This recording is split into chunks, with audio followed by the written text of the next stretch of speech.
What split your life into before and after? The day my brother died. December 6, 2018. Edit to add we were in a car accident. Though the worst of the accident was on my side of the car, I was wearing a seatbelt. My brother was not. Having my first seizure, going from healthy to chronically ill in the matter of hours. My nephew had his first seizure right before his 3rd birthday. He is 10 now and has epilepsy. Our family's life has never been the same. I didn't even think about epilepsy ever affecting us, and now it's our life. I hope things are okay for you. My sister's murder. The world is just not the same. I'm absolutely not the same person. Similarly, I'm on the traumatic death of my sibling. Car accident, but still felt like a murder since the guy very intentionally set out to drive recklessly on a busy road. He wasn't drunk or high. He was racing a friend going 100+ miles per hour and wasn't even trying to stop at red lights. Hit my sibling going so fast he had a chance to hit the brakes, and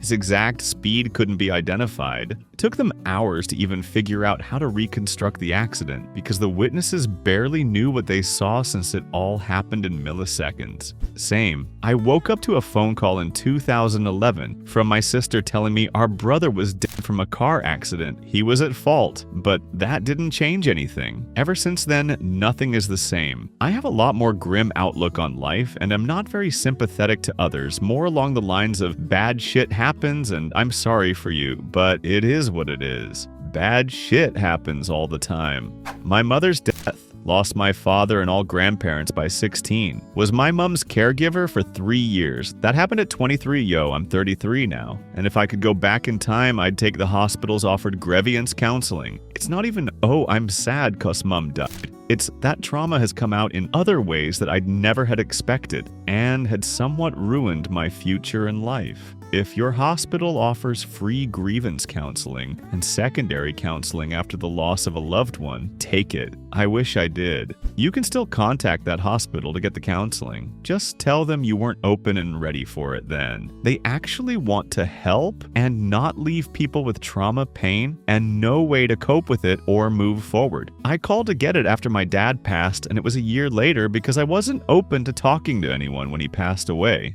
Kids will be one of the most common answers here, and I 100% agree. This, to me, it feels like pre-kids life got compressed somehow, completely inaccessible in a way. It's still been the majority of my life, 32 years without kids and 12 as a parent, yet somehow that portion of life feels much shorter than what came after. When I realized no one's coming to save me, no magical job, no mystery check in the mail, no sudden motivation burst, just me versus my alarm clock now. My high school geometry teacher had a poster on his wall that said, "The problem is that I lived half my life before I figured out it was a do-it-yourself job." At the beginning of every trimester, he'd tell the class his story and why the poster was there. He worked at a tire factory and hated it, put himself through school and worked to eventually become a teacher. Cool dude who really cared. Edited to add credit, Mr. William O'Keefe, Wild Bill, Edison Senior High, Minneapolis.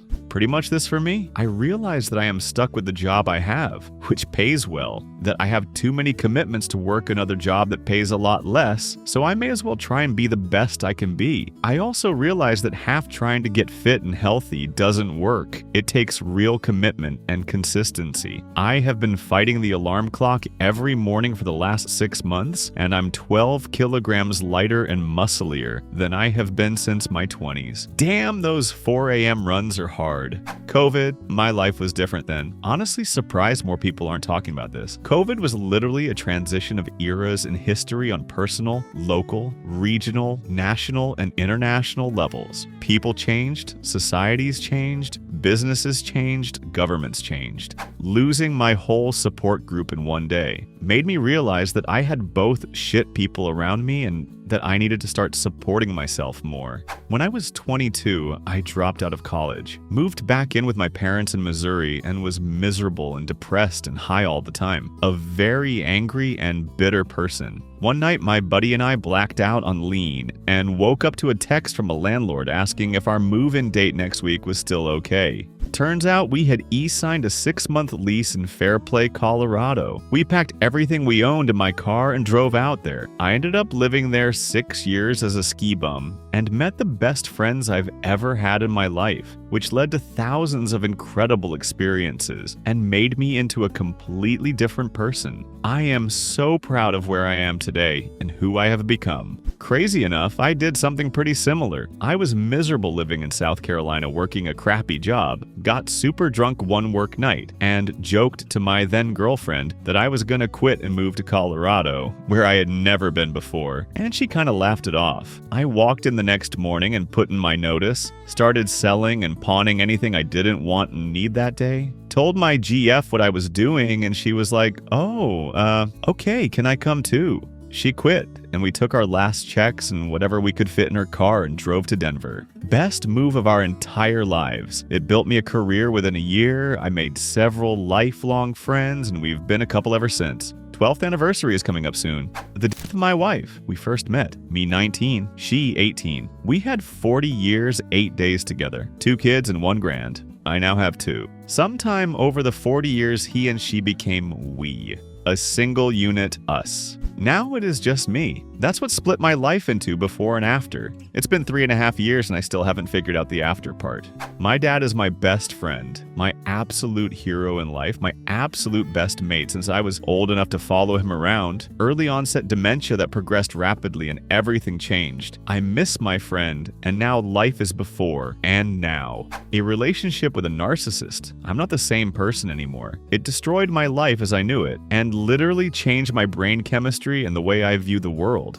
I almost married one. Thankfully, I realized what he was and got out in time, but I also view the world and people differently. Whenever I meet someone, I'm always wondering in the back of my mind if they're secretly a monster. I can't trust anymore. When my parents got divorced, before that, everything felt pretty normal and stable, and after, it was like I had to grow up way faster than I wanted to. It changed how I saw family, relationships, and even myself. It made me realize my happy childhood wasn't so happy and that I had actually grown up in a borderline abusive environment. Leaving an abusive relationship, migrating to another country during my teens, for me, my ears. I have tinnitus. My entire 20s have revolved around this. Surviving a car crash and losing my mom and granddad to it definitely feels like my life split into 2 there. Almost like this is a different life that I'm living now, and the one before the crash is just in another world. From a different timeline, just distant and inaccessible and hazy like a dream. Infidelity. Yep, I miss the person I was beforehand, but I understand that I need to be the person I am now.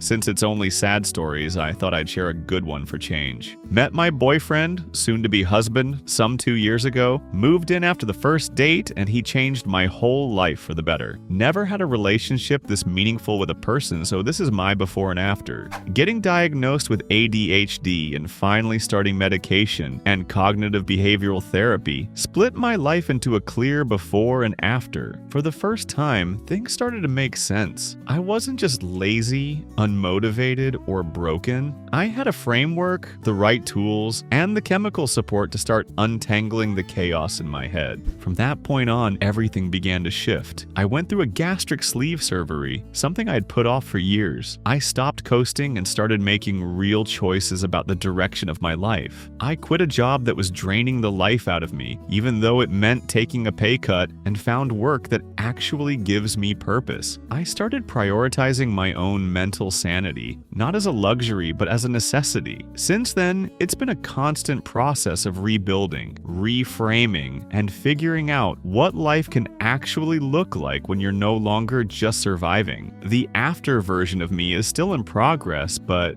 at least now I'm steering the ship. Diagnosed in my 40s, it was as if all the loose wires connecting my thoughts and ideas were fixed. I soon figured out that was the easy part. Learning to use my fixed brain was and is something I am continuously training for now. Thanks for watching. Share your story in the comments. See you next time. Bye.